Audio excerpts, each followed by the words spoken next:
Bom dia, né? Que Deus esteja conosco neste momento. Eu queria falar hoje até como uma continuação do que a gente falou ontem, um pouco mais, mas não apenas para pais, mas para lideranças espirituais, né? E eu gostaria de pontuar isso no livro de Josué. Eu acredito que Josué é um líder espiritual e o livro dele traz muitos princípios para que nós possamos observar e imitar, que a palavra de Deus nos dá essa posição. Nós podemos ter exemplos e nós podemos fazer igual. Vamos ler então, juntos aí, o primeiro capítulo apenas do livro de Josué, mas nós vamos utilizar todo o livro, mas nós vamos ler apenas esse primeiro capítulo, porque nós não temos como acrescentar mais. Mas através disso nós teremos toda a ideia do que Deus pode nos falar. Vamos lá então, Josué capítulo 1. Vamos ler juntos? Sucedeu depois da morte de Moisés, servo do Senhor, que este falou a Josué, filho de Num, servidor de Moisés, dizendo: Moisés, meu servo, é morto.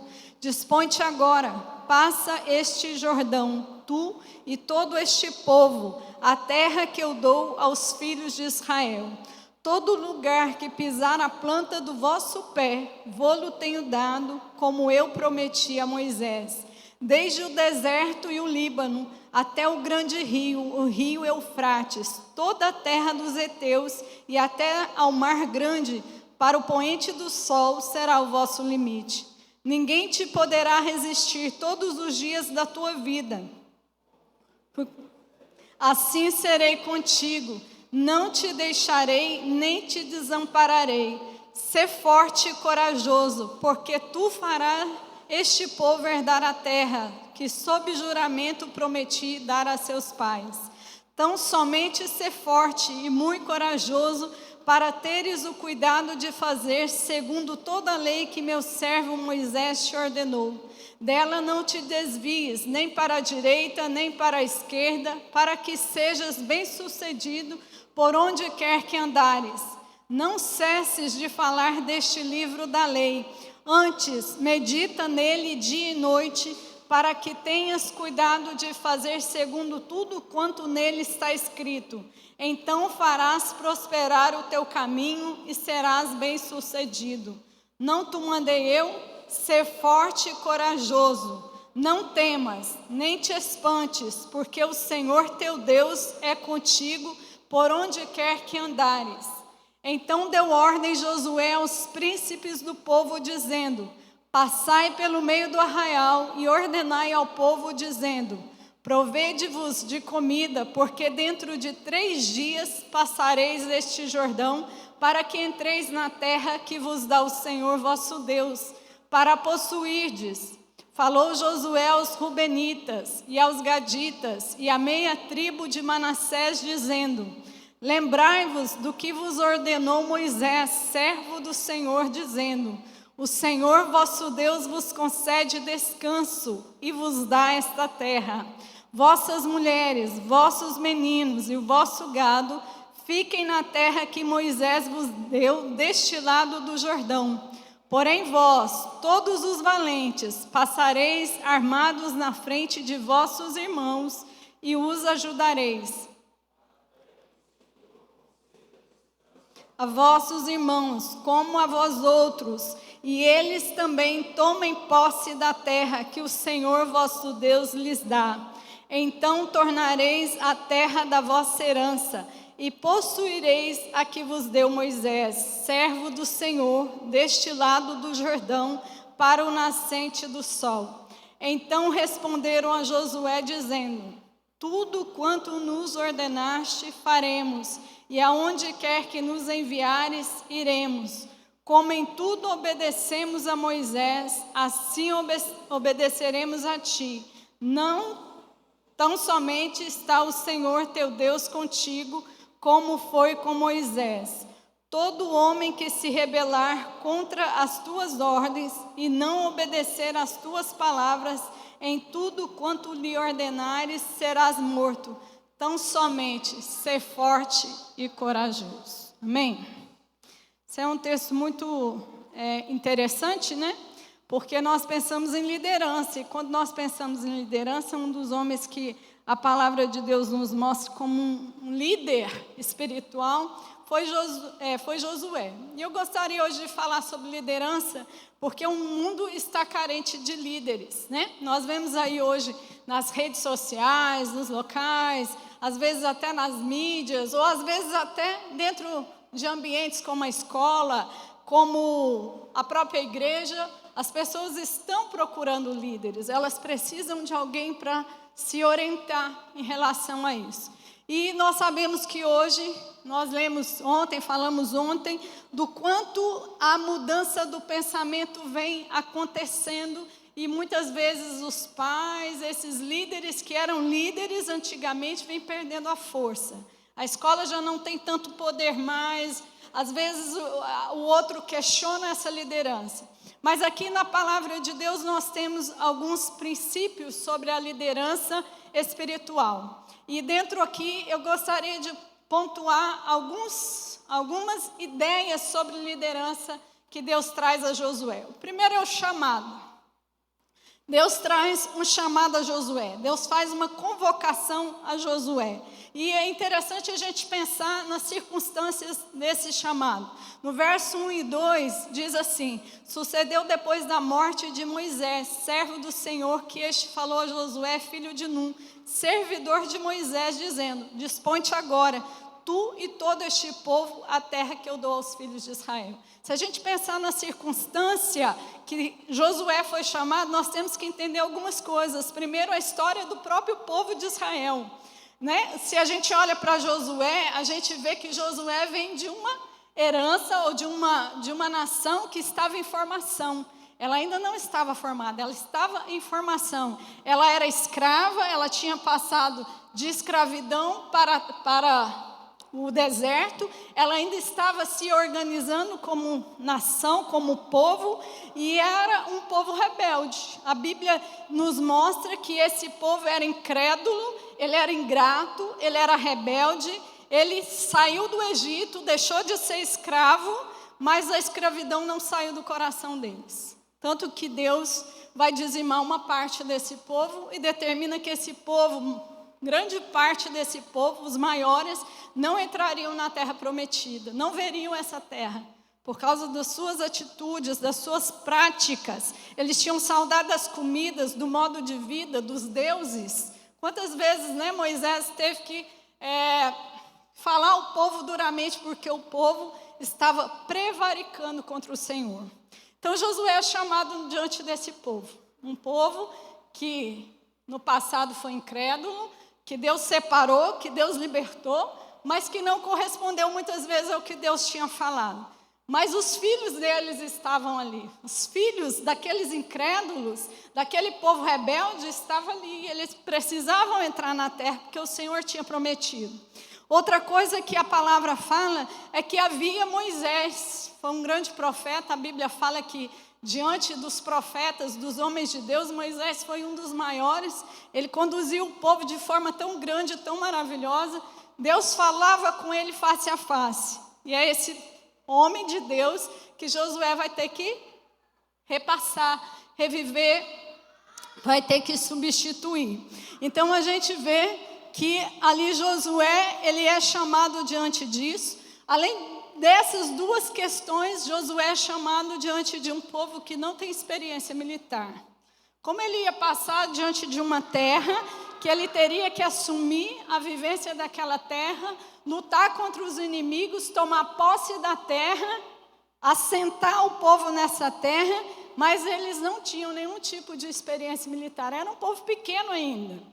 A Bíblia fala que eles já tinham saído de fazedores de tijolos para o meio do deserto, e no meio do deserto Deus dá essa promessa para a terra prometida. Então eles não tinham ainda o conhecimento das áreas vizinhas, dos povos vizinhos, em relação à guerra, ao domínio das armas. Então ele tinha um tempo que ele precisava aprender, e não havia esse tempo.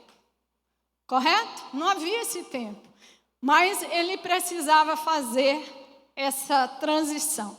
Então, humanamente falando, né, essa ordem que o Senhor dá, não havia uma condição de igualdade, de certa forma. Porque o povo não teria essa condição humana de fazer esse tempo e nem de se preparar dessa forma.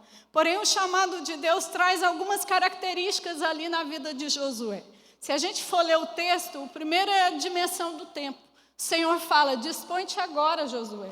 Não há tempo para ficar esperando muito. Dispõe-te agora, esse povo chegou numa encruzilhada, precisa tomar a terra. O segundo é a dimensão de abrangência. Não é um chamado apenas para Josué se tornar um líder eficaz, mas para levar o povo a ser povo de Deus. Ele fala, olha, tu e todo este povo. Josué tinha uma dimensão individual, mas uma dimensão também coletiva. Ele tem uma dimensão de continuidade. A promessa já tinha sido feita aos pais lá atrás. A própria Abraão, depois veio Isaac, Jacó, veio Moisés. Todo o povo de Israel tinha essa promessa. Em especial agora ainda mais vívido, ainda mais recente, ali o próprio povo do deserto junto com a liderança de Moisés. Ele tinha uma dimensão de expansão. Ele fala toda a terra. Olha no versículo aí, ele fala, onde pisar aqui, a planta do vosso pé, aonde estão os limites aqui, todo o grupo Eteu, eu estou te dando, todos os inimigos, eu estou fazendo com que você os alcance. E havia uma dimensão de submissão. O Senhor falou claramente qual seria o princípio estabelecido. Você vai ser próspero se fizer... Versículo 7, o cuidado de fazer tudo segundo a lei que eu dei ao meu servo Moisés. Ele tinha um parâmetro, não poderia ser da cabeça dele, não poderia ser do jeito que ele queria. O parâmetro dele era a lei que o Senhor já tinha estabelecido e dado a Moisés, que o povo não havia ainda concretizado dentro das suas próprias mentes e corações. O segundo aspecto desse chamado na vida de Josué é que Deus ressalta com muita clareza a fidelidade dele. Deus vai falar para ele, encorajando ele sobre o que ele deveria fazer. Versos 6, 7, 9, Deus vai repetir várias vezes. Ser forte, ser corajoso. Versículo 9, ele ainda fala, não temas, não te espantes, porque o Senhor teu Deus é contigo por onde quer que andares. Então aqui o segredo do chamado de Josué não é Josué. O segredo do chamado de Josué e da missão que Deus tinha dado a ele é o próprio Senhor. Versos que repetem a fidelidade de Deus desde a formação do povo até agora para que eles alcancem a terra prometida é a presença do próprio Deus na vida daqueles que já tinham passado e agora na vida de Josué que precisava estender essa obra. A fidelidade de Deus foi mencionada quando o próprio Deus fez a menção que ele sustentou Moisés. Moisés passou por tantas coisas, no verso 5 ele fala, como eu fui com Moisés, assim eu também serei contigo, não te deixarei, não te desampararei. Josué tinha vivido uma experiência empírica. O que é uma experiência empírica? Ele mesmo havia vivenciado, experimentado, passado pela experiência de ver Moisés, vendo o Senhor falar com Moisés, fazer a obra dele na vida de Moisés e através de Moisés. Então, ele conhecia que essa fidelidade era não só uma promessa, mas era real, era uma ação verdadeira. Ele tinha visto os milagres do Senhor, constantemente com a água, com os deuses, quando eles se levantam e Moisés questiona esses deuses e derruba esses deuses. Então o Senhor, dado roupas, dado condição para eles ficarem 40 anos no deserto, ele viveu empiricamente essa experiência. E por fim a promessa da terra não era de Josué. Ele sabia que ele estava carregando aquela promessa e Deus já havia cumprido parte de tudo aquilo que ele havia falado. Entrar na terra seria apenas a concretização de toda a fidelidade de Deus. Então, esse é o chamado de Josué. O segundo ponto é que Josué dá uma resposta a esse chamado. Josué não fica calado diante desse chamado. Josué responde aquilo que Deus falou com ele. Então, primeiro Josué responde positivamente ao chamado, a essa convocação urgente que Deus faz, porque ele prepara o povo. Ele diz, antes da própria missão de entrar na terra, ele fala lá nos versos 10 e nos versos 11.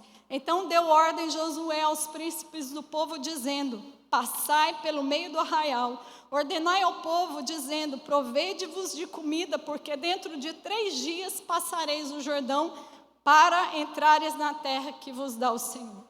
Ele não só ouve o chamado, ele responde a esse chamado com uma resposta objetiva. Povo, preparem a comida, nós vamos passar o Jordão, nós vamos entrar na terra. Ele não tem uma fé passiva, uma fé que não age. Ele tem uma fé, ele responde a esse chamado com uma ação objetiva. E a ação, ele faz a ação de planejamento. Vocês já ouviram a palavra métier? Métier é uma palavra, se não me engano, francesa, que ela fala sobre um modo de fazer. Então, você aprende a fazer bolo fazendo. Você aprende a fazer algo observando alguém que faz ou fazendo aquilo e vai se aperfeiçoando naquilo. Isso se chama métier. Então, por exemplo, quando a gente fala com um professor, às vezes você nunca nem conversou com ele, não sabe que ele é professor, não conhece ele, mas quando ele começa a conversar, você olha, ele tem toda uma característica. Por quê? Porque ele tem esse métier, ele tem esse modo, ele sabe como fazer. Ele conhece o que é fazer aquilo. Por quê? Porque você observa para ele e ele tem todo um planejamento, ele tem todo um procedimento, ele tem uma forma de fazer. Então, as pessoas só aprendem a fazer quando elas começam a fazer, quando elas têm um modo, elas pegam um modo de fazer. Então, é o métier. Aquele que ensina é o luthier, aquele que é mestre em fazer.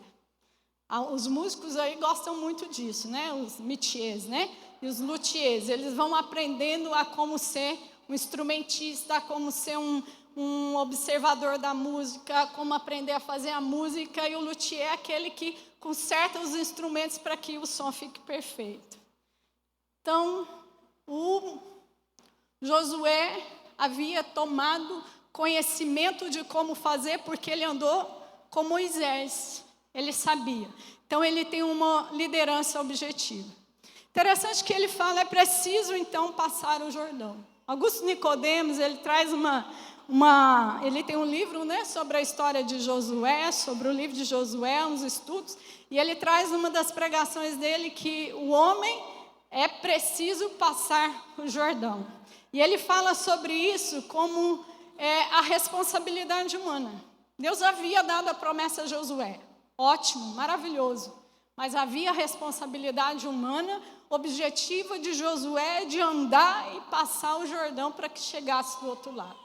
Então, nós temos a responsabilidade humana diante do que Deus nos comissiona. Então, se Deus nos chamou para qualquer coisa, nós temos que dar também uma resposta responsável, da nossa responsabilidade sobre aquilo que Deus nos ordenou. Nós não temos como tomar posse da terra se não passarmos o Jordão. O Jordão era um impedimento, o Jordão era uma travessia, o Jordão estava no meio da promessa de Deus e da concretização da promessa. Era a responsabilidade do povo passar aquele obstáculo. E ele precisava de um líder. E ele, então, tomou essa responsabilidade e passou ali. Então, a resposta de liderança também tem alguns pontos. Nós já falamos, mas é importante a gente pensar. Há um chamado pessoal, ele se dispõe como líder, mas ele prepara o povo. Olha, tome comida. Cada família separa aí suas provisões, porque nós vamos passar. Ele orienta também a um chamado coletivo. O povo agora sabia o que precisava fazer para levar a essa transposição do Jordão. Mas ele fala mais, no verso 12 ele fala: olha, família de Rubenitas, família de Gaditas, meia tribo de Manassés, lembrai-vos do que o Senhor vosso Deus e o servo Moisés disse: vocês já têm uma terra, já têm uma herança, mas levantem e tomem guerra para que os irmãos de vocês também tomem posse da terra. Interessante no verso 15 que ele fala: até que o Senhor conceda também descanso a vossos irmãos como a vós outros, e eles também tomem posse da terra que o Senhor vosso Deus lhes dá. Então tornareis a sua herança. Aqui nós, acho que a maioria dos irmãos aqui já conhece, já sabe, essas 2 tribos e meia já tinham recebido parte da herança deles antes da travessia do Jordão. E o Senhor, mas eles tiveram que fazer uma promessa, como povo: nós faremos as outras tribos passarem o Jordão e tomarem posse. Enquanto eles não tomarem posse da parte deles, nós não vamos desfrutar com descanso daquilo que Deus nos deu. Deixaremos as mulheres, deixaremos os gados, deixaremos aqui o que nós temos, mas também ajudaremos os outros que ainda precisam tomar posse. No capítulo 13, Josué ainda mais sabiamente vai fazer isso, vai fazer uma divisão de toda a terra. Ele já havia, nesse momento, passado o Jordão. Mas no capítulo 13, ele vai fazer uma divisão de toda a terra, porque a terra precisava não ser só habitada, mas conquistada integralmente. Então, cada família precisava agora assumir a sua própria responsabilidade, desviando ou tirando dali o povo e o inimigo heteu. Então, não era só passar a terra e assumir a terra, mas era tomar uma posse efetiva, tornar aquele povo, evitando que os inimigos ainda estivessem ali e contaminassem o povo. E Deus ordena a Josué que isso seja feito em famílias, não é ele sozinho. Então Josué tem uma visão clara, uma visão objetiva, uma visão de obediência ao que Deus lhe fala. No capítulo 1, o Senhor Deus repete a Josué a ordem para que ele observasse toda a lei que já havia sido dada. Ele fala: tão somente ser forte, ser corajoso, para teres o cuidado de fazer segundo toda a lei que o meu servo Moisés te ordenou. Dela não te desvies nem para a direita, nem para a esquerda, para que sejas bem-sucedido. Agora Josué, conhecendo essa experiência, tendo essa experiência, vivido isso, ele precisa também fazer com que aquele povo que nós já falamos se tornasse realmente um povo, porque eles não tinham ainda o conhecimento dessa lei. E Deus traz uma instrução. Ele precisava não se desviar. Por que Deus fala isso? Porque os povos ao redor, os povos que eles tinham, os inimigos que eles tinham que vencer, tinham a sua própria lei, já eram constituídos nação, já tinham seus princípios, e aí a palavra de Deus diz que Josué precisava, como liderança, ter muito claro que a palavra tinha que ser, a lei tinha que ser instituída. E o que Josué faz em relação a isso? Ele vai conquistar não só a terra, mas ele vai conquistar agora o povo. Ele não vai formar só uma terra, ele vai formar a mentalidade de um povo. E aí a palavra de Deus diz que no capítulo 3, quando eles passam o Jordão, ele dá um alerta e fala: santificai-vos, porque amanhã o Senhor Deus fará maravilha no meio de vós. Eles estavam diante da terra, eles iam dominar a terra, mas eles precisavam se santificar. Eles precisavam entender que tudo aquilo era também a ordem de Deus para que ele conhecesse. E ele começa então a agir aqui diante do pensamento e da identidade de povo daquele Israel. Eles tinham que entender que eles precisavam se santificar. E a Bíblia fala ali no capítulo 4 que Josué, assim que passou o Jordão, tirou 12 pedras do meio do rio. Quando o Senhor abriu o rio, Josué então retira 12 pedras, cada um de uma família segurava uma pedra diante daquele obstáculo que já estava sendo vencido. Para que o Senhor mandou que Josué fizesse aquilo? Ele fala: para que isto vos seja por sinal entre vós, e quando os vossos filhos perguntarem no futuro, então dirás: o Senhor nos livrou. Agora Deus, através de Josué, está ensinando o povo a como ensinar. O Senhor está dando a Josué, a esse povo, não só para aquela geração, mas está trazendo agora, assim como foi no passado, um contínuo instrumento de observação da lei de Deus. Ele não precisava, ou ele não podia fazer só naquele momento, porque a memória se perderia. Ele tem que atingir aquela geração que ainda não conhecia bem, e aquela geração tinha que ser apta a ensinar. Então, as experiências começam a surgir. Já de frente a Jericó, Josué chamou os levitas. 7 dias eles ficaram de frente às muralhas de Jericó. Quem ele chama? Sacerdotes, os levitas. E ali o Senhor também, diante de 7 dias, eles teve que obedecer. Eles tiveram que obedecer a voz de Deus e os comandos de Deus. O povo começa agora a entender que não é a vontade, não é a força, mas é a obediência. É a obediência. E mesmo após a conquista, quando eles já entraram na terra, outra ação que agora ele está formando um povo. No capítulo 5, ele olha para aqueles filhos ainda incircuncisos, um povo que havia saído da escravidão, mas ainda não tinha feito um compromisso com o povo de Deus. Eles não conheciam ainda, de forma profunda, a palavra de Deus. Era necessário que Josué agora passasse no meio do povo. Aqueles que ainda não tinham uma aliança com o Senhor, precisavam fazer uma aliança com o Senhor. Aqueles que ainda não estavam concisos do que era o povo de Israel, o povo de Deus, precisavam entender o que era ser povo de Deus. E o Senhor fala no capítulo 5, Josué, faz facas de pederneiras, atravessa aí e faz a circuncisão de todo o povo que ainda não me conhece como povo. E Josué obedece ao Senhor, fazendo esse chamado. Quem não é povo? Quem ainda não fez uma aliança?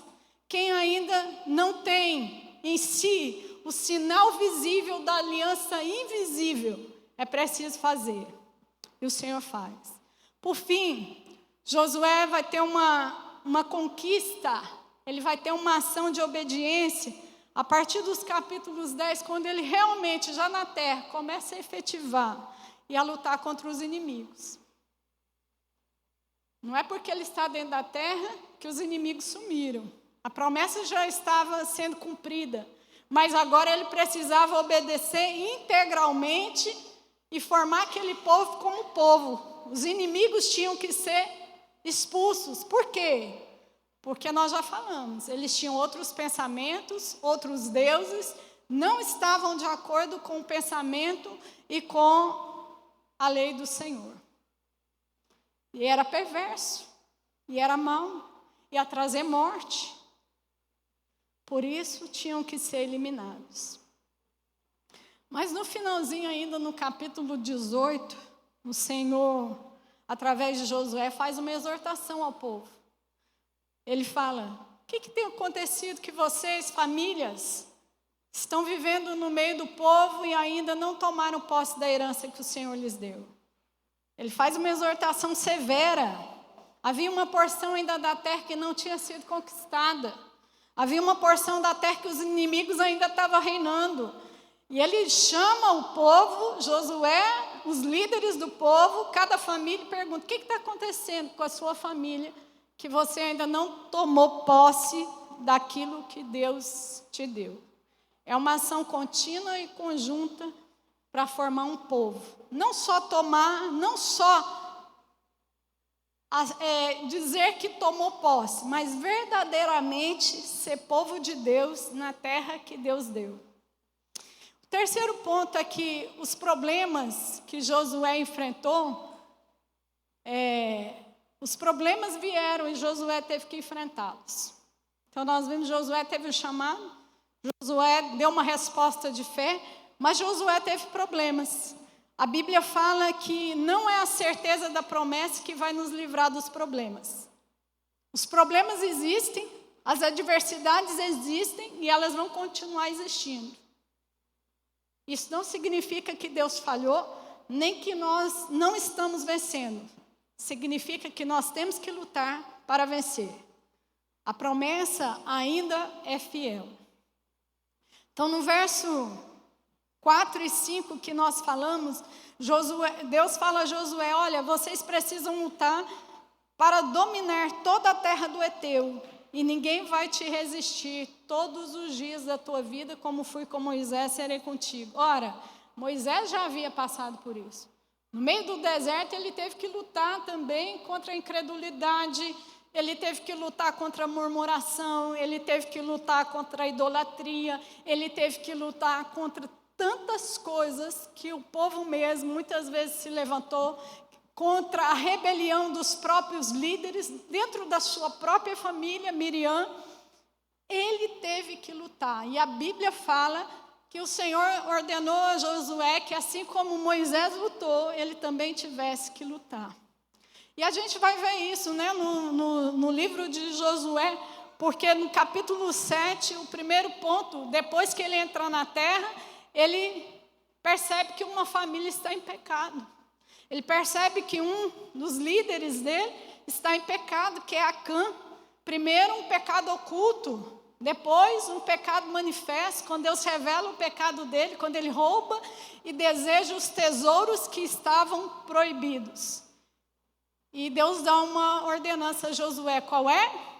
Tratar o pecado. Então ele teve que tratar o pecado. O pecado é o primeiro inimigo que Josué tem que tratar. Ele tem que enfrentar aquele problema. Ele tem que buscar Deus primeiro para revelar o pecado. Segundo, para tratar de forma justa e correta o que faria com aquele pecado. Ele tem que excluir o pecado que paralisa o povo. Segunda coisa é que no capítulo 9 vem outro povo, mas agora disfarçado de amigo. Um povo inimigo que vem disfarçado de amigo, né? O povo vem e Josué se precipita. Josué olha para trás e não questiona, não pergunta a Deus se aquilo era vindo dele ou não. Mas o que Josué faz? Aceita o povo. Se você lembra, ali os povos vizinhos estavam com medo da ira e do juízo de Deus. E esse povo, né, eles estão com medo que Deus use o povo de Israel para julgar a sua nação, para derrotar a sua nação. O que eles fazem? Usa de uma estratagema, usa de uma astúcia, usa de uma, vamos dizer assim, de uma possibilidade. Eles se vestem como se fosse um povo vindo de longe, falam que não são inimigos, falam que são amigos e querem fazer uma aliança com o povo de Israel, com Josué. Josué era um líder.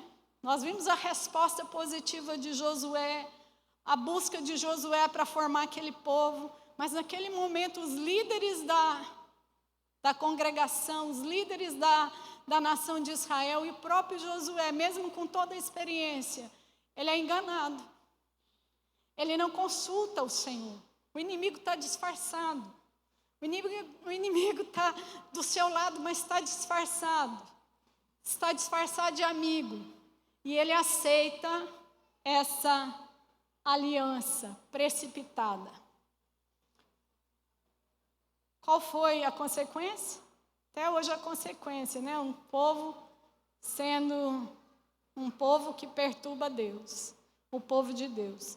Mas ali Deus até usou de misericórdia, né? Eles se tornaram, quando Josué percebe o seu erro, e Josué percebeu o seu erro, esse é o grande ponto da liderança espiritual de Josué, ele percebe o seu erro, ele vê o seu erro, e ele vai trabalhar diante do seu erro. Ele é um grande líder, mas ele erra. E ele vai fazer o quê? Ele vai tomar atitude diante do seu erro. E ali os inimigos acabam sendo tiradores de água e rachadores de lenha. Eles ainda vão ter a possibilidade de conhecerem também o Senhor. Nós já falamos, Josué também enfrentou a morosidade do povo. A família já estava descansada.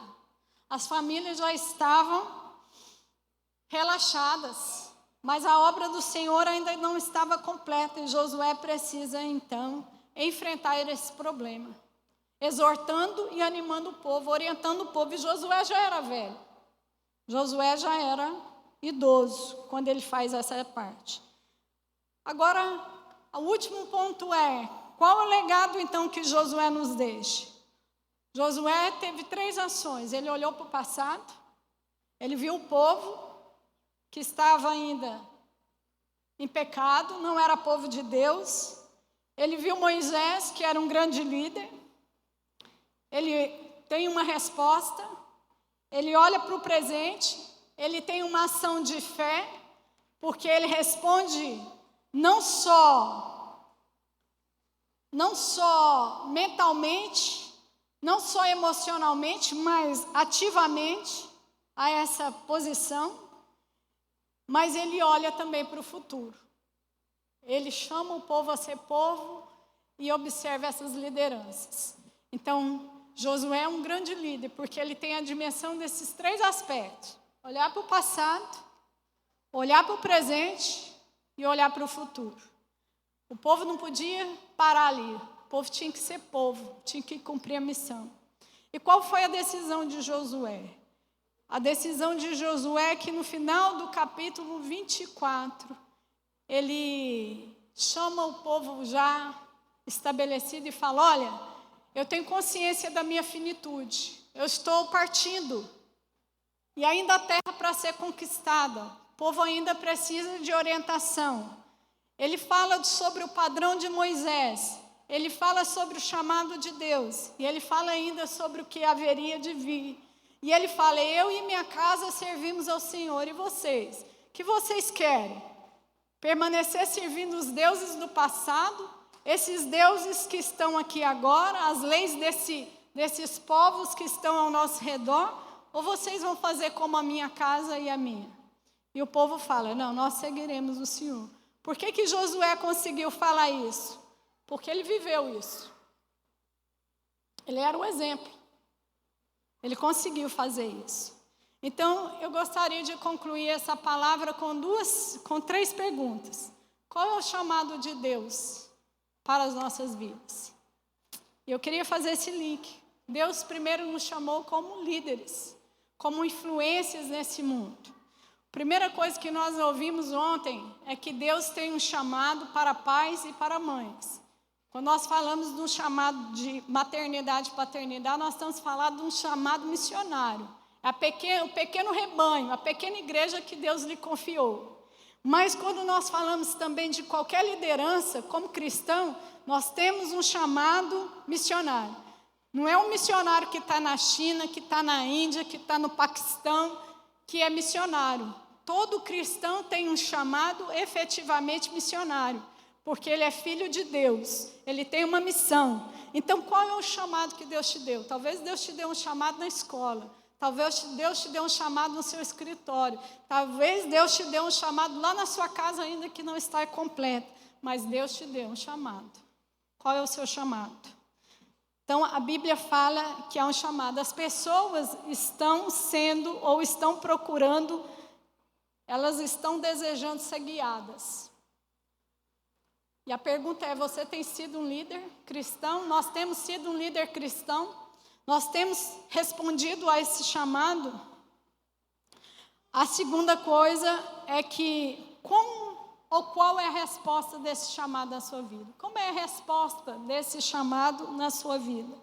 É uma resposta positiva de fé e obediência? É uma resposta positiva de fé, obediência e ação? Porque a Bíblia fala que Josué, como líder, teve uma resposta de fé, de obediência, mas de ação prática. Então, a resposta de fé, né? Quando a gente fala do Google, por exemplo, sabe o que significa Google? Você já teve a curiosidade de perguntar o que significa Google? Google é uma palavra matemática onde aquele G é a representação do 1. Os Os do Google são representação de zeros. E o último G é uma representação de um último 1. Ou seja, é uma multiplicidade, uma infinidade de respostas que você pode encontrar.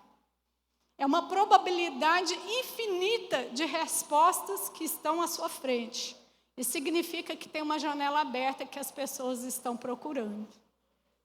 Significa que tudo que está lá do outro lado talvez não seja verdade. Significa que alguém precisa falar a verdade. Então, Josué teve uma resposta positiva diante daquele povo que ainda não conhecia Deus, não era povo de Deus. Era um chamado para o povo, mas ainda não tinha uma mentalidade de povo. Ele teve que ensinar o povo a ser povo de Deus. Então, muitas pessoas estão sendo guiadas por essa infinidade, por essa multiplicidade de possibilidades. E muitas delas são respostas vazias que vão chegar à morte, porque não são povo de Deus. É uma geração perdida, no meio de muitos líderes.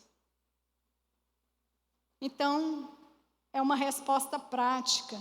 Josué precisou estabelecer marcos, precisou levar o povo a se santificar, precisou contar a história do passado, precisou convocar o povo e fazer uma pergunta: quem aqui ainda não é circuncidado? Quem aqui ainda não conhece a lei e não passou por uma decisão? Ele precisou chamar as famílias e falar: por que, família, você ainda não tomou posse da parte que você tem? Nós falamos ontem sobre o chamado do discipulado, do falar ao coração. Como você, professor, pode alcançar essa geração que está aí com múltiplas escolhas de possibilidades? Falando ao coração. Como se fala ao coração? Gastando tempo, sentando ao pé do ouvido, repetindo.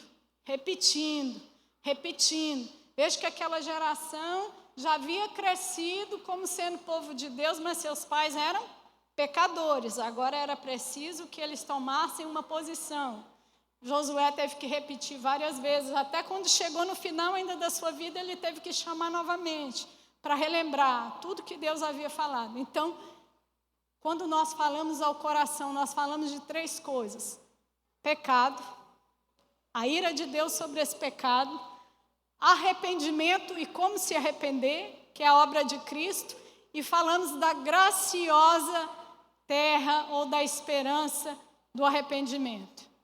Se a pessoa não entendeu esses 3 pontos, não houve ainda uma conversão. Ontem falamos dos filhos de crentes que não são crentes, porque não são discipulados, não tem uma raiz profunda da fé. Se você pergunta para um jovem ou um adolescente: por que você vai para o céu? Se ele não entender que ele é um pecador, se ele não entender a obra de Cristo, separando o pecado dele, não entender que a obra de Cristo é redentora para os seus erros, e não entender a salvação, que é essa graça que Deus lhe dá, ele não entendeu o Evangelho. Ele está aqui, mas não entendeu o Evangelho. Então, é preciso fazer o convite que Josué falou. Passar no arraial, fazer o convite. Exortar as famílias, para que elas tomem posse daquilo que Deus lhes deu, né? Não falamos ontem dos filhos como herança, mas nós temos filhos espirituais também. Quantos de vocês não foram abençoados já por alguém? Eu lembro de um professor meu de química.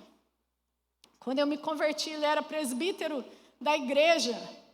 Aquela pessoa assim, vamos dizer assim, simples, objetiva. Não era muito sorridente, não era muito dado, mas era um homem de Deus.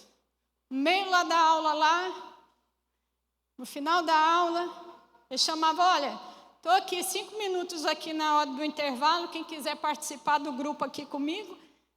Quantos jovens não se converteram? Eu fui uma que fui extremamente abençoada. Não sorria muito, não era muito de falar, ensinava química, que é uma coisa maravilhosa, né? Quem gosta de química aí, parabéns. Deus te abençoe, meu irmão. Todo mundo corria de química, né? Quando falava, professor, chama Onofre. Professor Onofre vinha. Mas quando ele chamava, vamos lá, 5 minutos. Abria a Bíblia, lia a Bíblia, respondia a Bíblia e nós saímos. Ficou um legado. Então, quantos de nós temos a oportunidade, né? Quantos de nós? E aí, a última pergunta. Quais os problemas que nós temos enfrentados? A certeza da promessa não significa a certeza de não problemas. Pelo contrário, Deus nos dá problemas para que nós possamos vencê-los. Os inimigos estão aí, declarados ou disfarçados. E você precisa se atentar. Quando o inimigo vier declarado, e o inimigo traz morte, o inimigo traz pecado, você tem que tratar o pecado. O pecado precisa ser tratado. E quando o inimigo vem disfarçado, te oferecendo uma aliança, vindo com cara de, poxa, eu preciso da tua ajuda. Quantas vezes nós temos vivido isso? Com amigos, com falta de tempo. Acho que o maior inimigo hoje, que nós falamos ontem, é a mentalidade. Nós precisamos correr muito para viver bem nessa terra.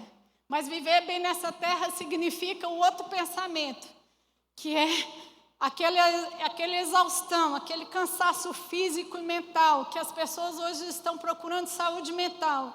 E ao mesmo tempo, o que elas querem?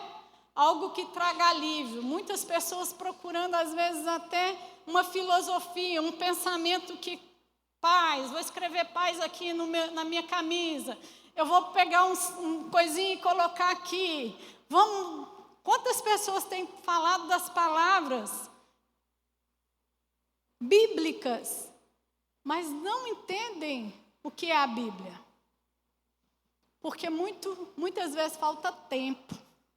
Então, um dos grandes inimigos hoje é justamente isso, é a comunicação, né? Você está sentado do lado, você está mandando o zap lá, mas você não conhece o outro, você não ouve o coração do outro, você não fala o coração do outro, não temos tempo mais para exortar.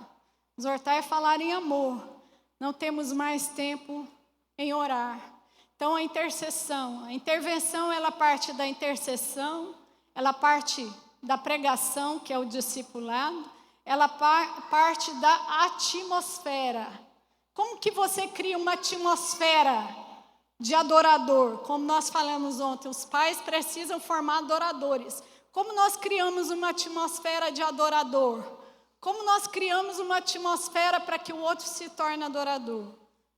Vivendo, trazendo esse legado de oração, de ouvir o coração, saber quando o coração está doente, exortar esse coração que está desviado da direita ou da esquerda.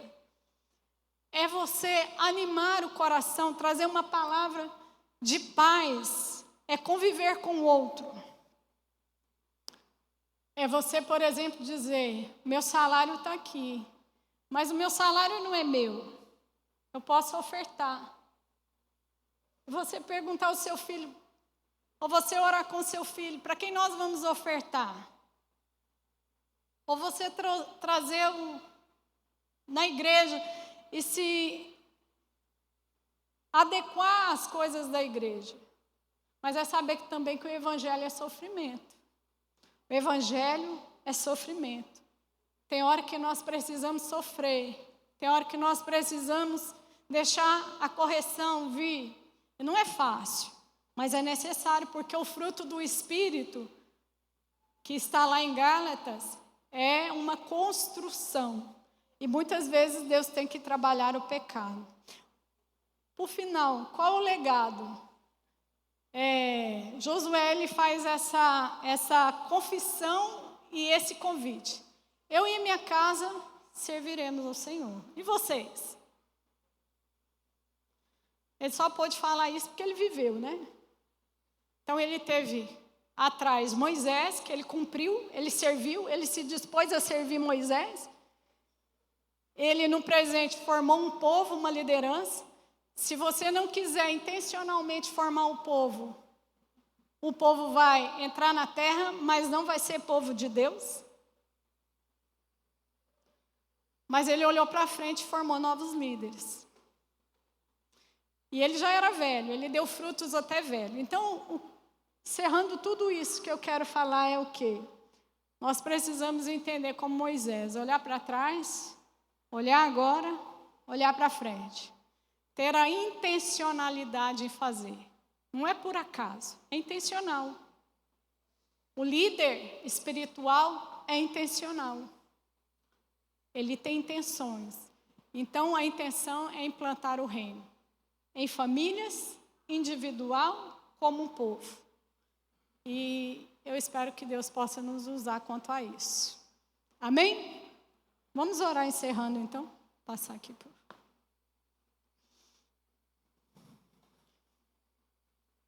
Senhor nosso Deus, nosso Pai, muito obrigado, Pai, porque o Senhor tem nos chamado, o Senhor tem nos preparado como líderes, como no meio secular, mas nós temos que fazer uma reflexão. O chamado é urgente, o chamado é para agora. Nós temos que pensar também que o chamado não é só para a gente tem que ajudar outros a tomarem posse. Josué nos fala do descanso futuro, da tomada do reino celestial, da terra prometida. Mas ele nos mostra também como agir para que a gente e outros possam assumir essa terra prometida através de Cristo. A força não é nossa, a promessa é do Senhor. Mas nós temos que tomar passos práticos da nossa responsabilidade. Que o Senhor possa mostrar o chamado de cada um, para que cada um possa ser líder na sua casa, no seu trabalho, onde está, fazendo um novo povo, fazendo novos líderes e trazendo a consciência, aquilo que é a obra do Senhor. Muitas vezes tratando o pecado, fazendo um convite, chamando o povo a uma decisão, e que no final nós possamos falar: eu e a minha casa serviremos ao Senhor. Em nome de Jesus. Amém, Senhor.